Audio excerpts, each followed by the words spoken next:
রাত হচ্ছিল 9:10 পৌঁছে গেছিলাম হাতিবাগান কিছু জুয়েলারি কেনার জন্য।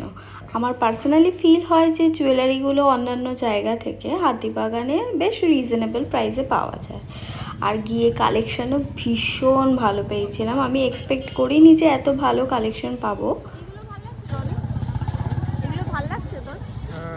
এইগুলোর কি দাম আছে? কত এটা?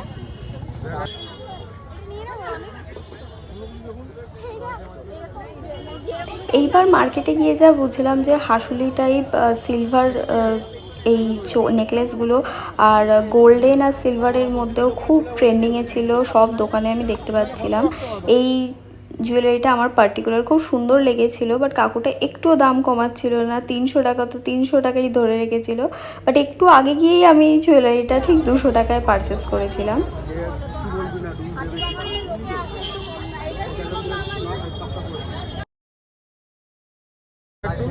कितने का? 350 का। 350?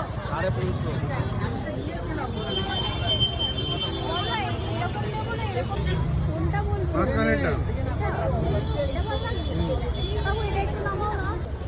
এই কাকুটার কাছে সব কটা কালেকশন ভীষণ ভালো ছিল। প্রবলেম একটাই যে উনি একদম বার্গেনিং করছিল না, মানে ওনার কাছে একদম ফিক্সড রেট।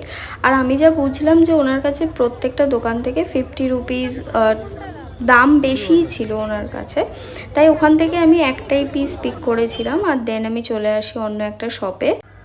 আমি একটু এগিয়ে এই দোকানটি থেকে আবার এই সেম জুয়েলারিটা দেখি, যেখানে আগের দোকানে আমাকে 300 কোট করা হয়েছিল, এখানে মাত্র 200-এ আমি এই পিসটা পাই। এই শপটা থেকে আমি আগেও অনেকবার শপিং করেছি, আর এখানে তোমরা গেলে খুব ভালো করে বার্গেন করে জিনিসপত্র কিনতে পারো। দাদাটা বেশ সুইট, তোমরা গেলে 100 রুপিস 50 রুপিস উনি কমিয়ে দেবে। দোকানটি হচ্ছে ঠিক ডাক ব্যাগের উল্টো দিকের ফুটে। এই ইয়ারিংটা দেখো মাত্র 120 চার্জ করেছিল, আমি 100-এ পারচেস করেছি। দেন আমি চলে আসি কিছু চিকেন কারি কুর্তা দেখার জন্য, আর আমি খুঁজে পাই এই কাকুটার দোকান। এখানে এনার কাছে কুর্তা অ্যাভেলেবেল মাত্র 350 টাকা থেকে। এই টাই অ্যান্ড ডাই প্রিন্টের কুর্তাগুলো মাত্র 350 টাকায় উনি বিক্রি করছিলেন। কিন্তু ক্যাশ দিবি বাবা। আর ওই হোয়াইটটার কিরকম দাম আছে? হোয়াইটটা 550, ওটা কটনের। এটা যেমনি লিওনের, ওটা কটনের।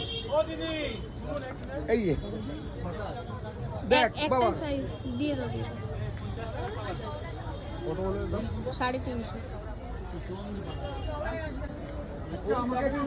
মুরালের টপের ব্যান্ডেলটা এনে দিবি 36 40। একমাত্র এই জিনিসই আসবে, আর কোনো জিনিসই কিছু আছে?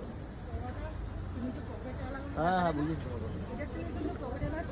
এই এতটা বেশি সাদার কাজ কত লাগবে তো? এরকম দিকে ওরকম পেছনে মাথা পিছনে দেখ কাটানি পছন্দ কর। আরে কার্ডটা তো পেছন দিকে যাবে, সেটা মেশিন দেখছিস? দেখাচ্ছি। কার্ডটা তো পেছন দিকে চলে যাবে। আর বলছে এটাকে ঢেকে যাবো।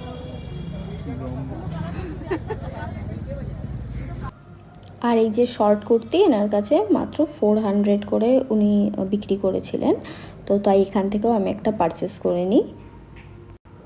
অলরেডি ভীষণ রাত হয়ে গেছিলো, ভীষণ ক্রাউড ছিল সেই দিন হাতিবাগানে, তাই বেশি দেরি না করে একটা দিল্লি জুস সেন্টার থেকে একটা শেক কিনে নিয়ে আমি বাড়ি চলে আসি।